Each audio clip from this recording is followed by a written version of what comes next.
C'est extraordinaire de me donner la chance d'être devant vous aujourd'hui, d'avoir un public aussi dynamique que vous et pouvoir échanger mon histoire, vous raconter mes folies, mes challenges, mes difficultés, heureusement les quelques réussites et surtout, comme disait Max, la mentalité à avoir pour arriver à relever tous les défis.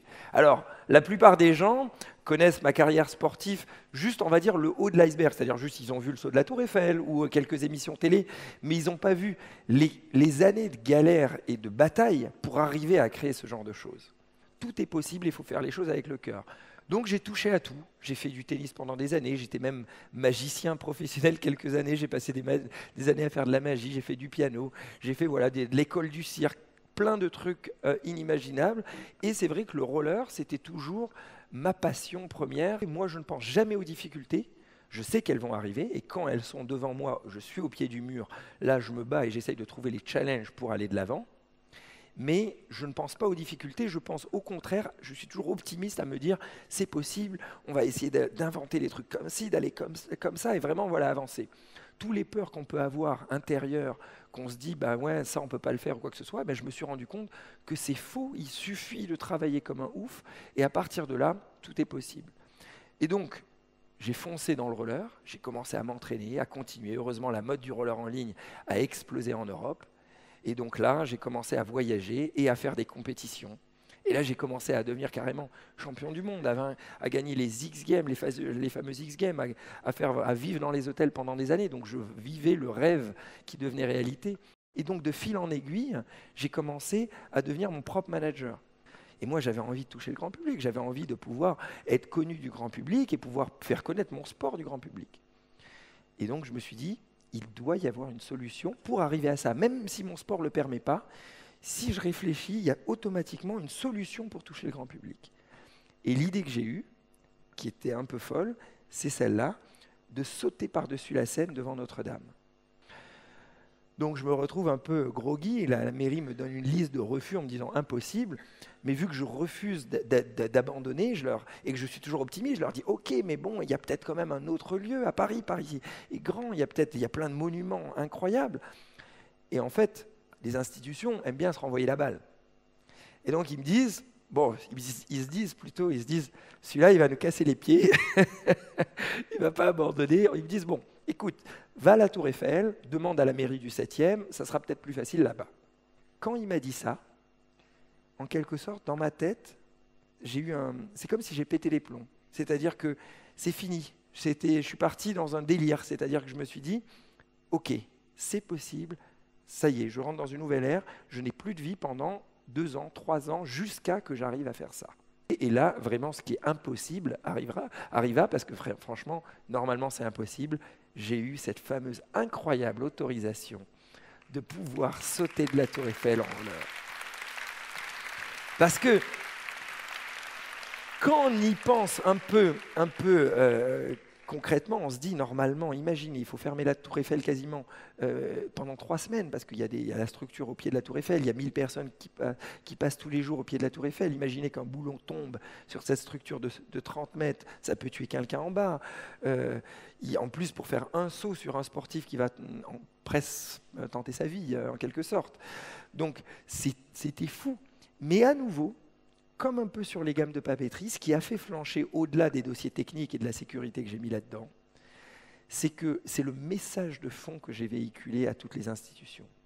Comme toujours, je leur ai transmis tellement de passion et d'énergie, et je leur ai dit que ça n'allait pas être un saut d'un sportif qui avait juste envie de se faire un kiff de sportif, c'était en quelque sorte un message symbolique comme quoi il est possible d'aller au bout de ses rêves pour les jeunes Français et pour l'image de la France, comme quoi la France, il n'y a pas que les Américains qui peuvent faire des trucs incroyables, mais également les Français. Et alors oui, le truc de fou, pour moi, ça a été ce saut de la Tour Eiffel parce que j'étais rollerman, mais grosso modo, ça peut donner le message pour n'importe qui. Même, voilà, un saut incroyable de sauter de la Tour Eiffel. Donc les institutions, j'ai réussi, grâce à ça, à les embarquer dans mon bateau. Ils me fermaient la porte, je rentrais par la fenêtre avec un sourire et une nouvelle idée.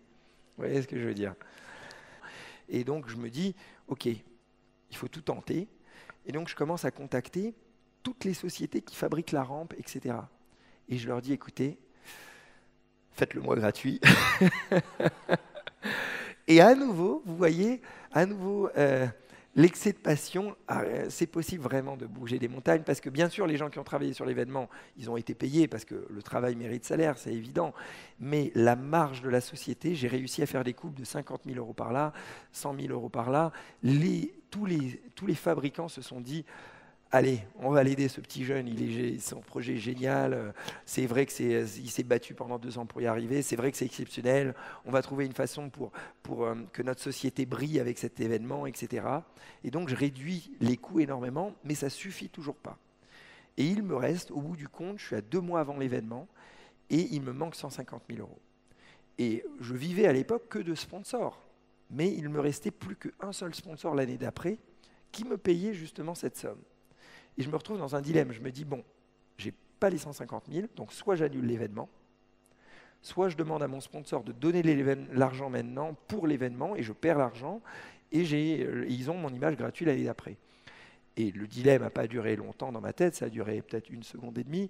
Je me suis dit, bon, bah merde, c'est comme ça. Donc j'ai appelé le sponsor, je leur ai dit, s'il vous plaît, est-ce que vous pouvez donner tout le budget de mon contrat sur l'événement? Je perds les 150 000 euros, mais c'est pas grave.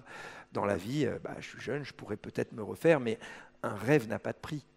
Et l'argent, c'est de l'argent, même si c'est dur d'en gagner, mais un rêve n'a pas de prix.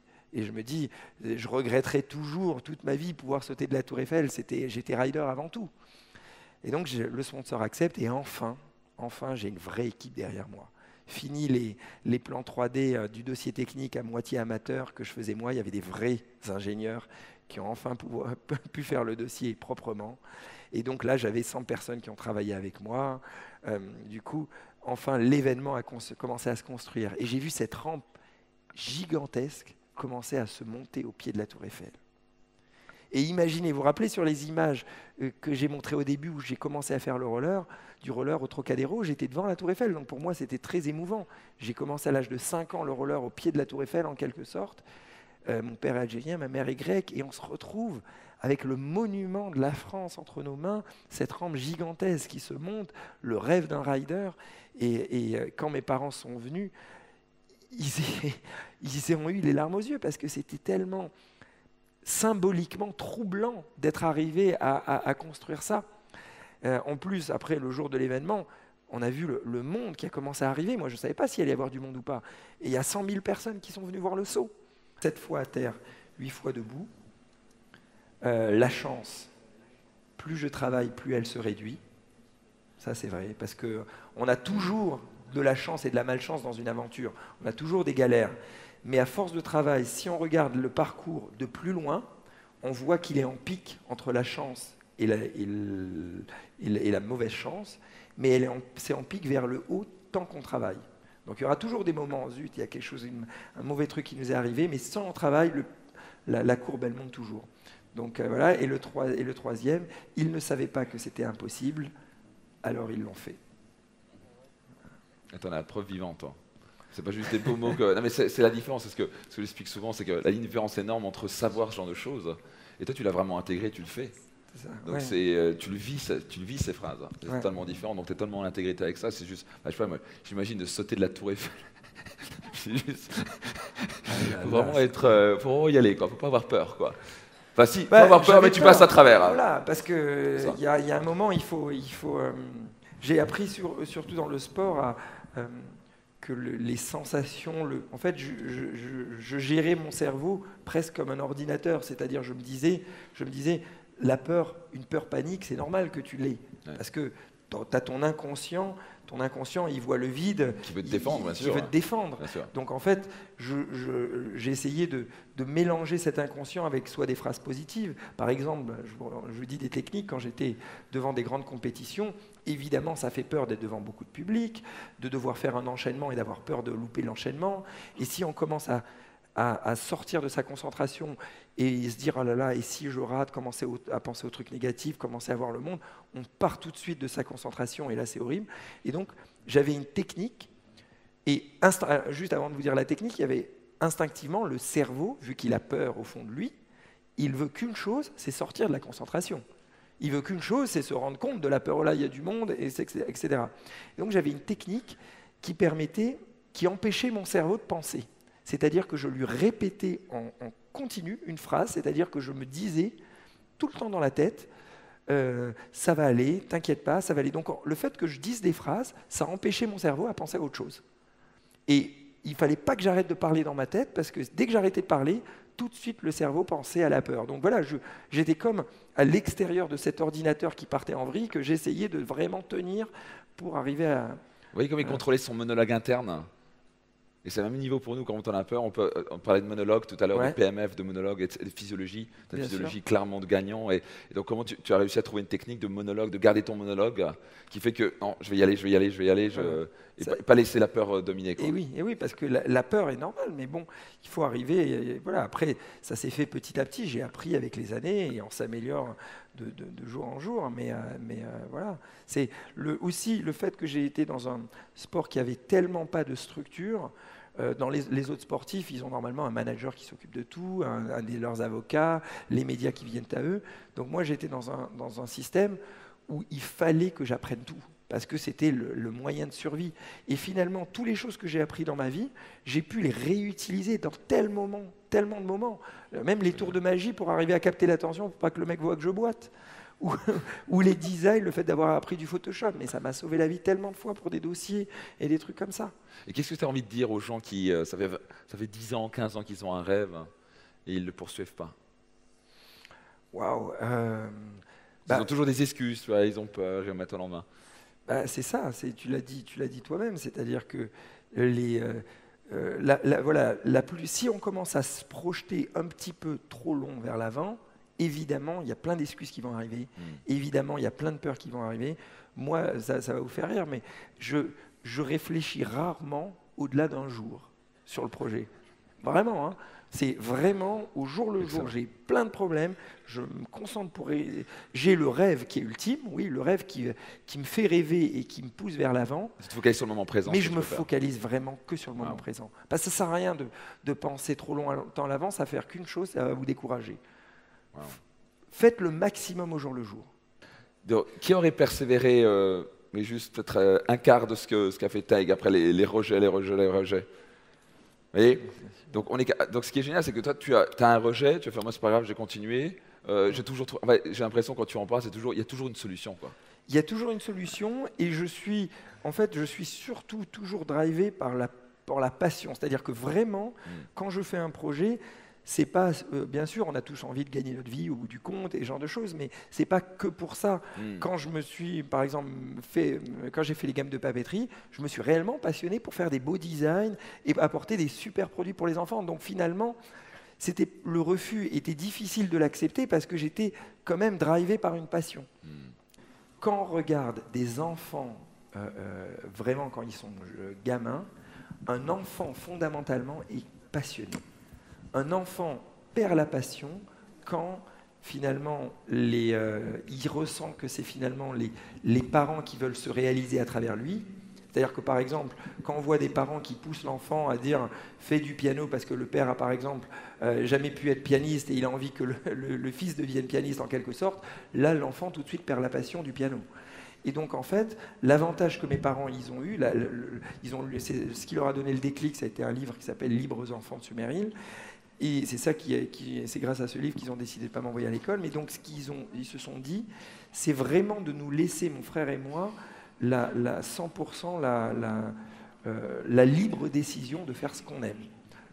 Et mes parents étaient à côté pour nous soutenir dans nos projets. Donc, je pense qu'au fond de nous, tous les gens ont cette passion.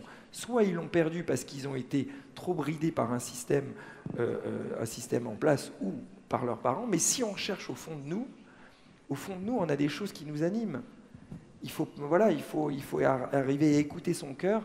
Il y a peut-être pour arriver à se débloquer là-dessus, il faut peut-être, en quelque sorte, se faire une psychologie soi-même pour écouter un peu plus son cœur et s'ouvrir et après, foncer dans de nouveaux projets. Génial. En tout cas, moi, ce qui m'impressionne le plus, non, on doit boucler, mais en tout cas, ce qui m'a vraiment impressionné le plus, c'est ton cœur. La première chose que je t'ai entendu au téléphone, c'est juste, vous sentez cette énergie positive de Tariq. C'est comme s'il n'avait pas perdu son âme des 8 ans, quoi. Voyez, de ce grand, ce grand rêveur. La plupart des gens, ils sont là, voilà, non, j'ai 40 ans, non, je dois être sérieux, je dois travailler, j'oublie mes rêves, quoi. Et tu représentes cette personne, juste, j'ai entendu, c'était comme l'âme d'un enfant dans un esprit très adulte, très adulte et qui sait exactement où il va, quoi. Et c'est vraiment, je voudrais t'honorer pour ça et te remercier pour ce que tu as donné aujourd'hui à quasi 1000 personnes. T'es un homme extraordinaire. Merci. Est-ce qu'on peut donner un tonnerre d'applaudissements à Tariq? Merci. Appliquez ce que vous avez appris, abonnez-vous, allez voir la playlist et encouragez 3 personnes au moins à nous rejoindre. Je vous dis à très vite, bye bye.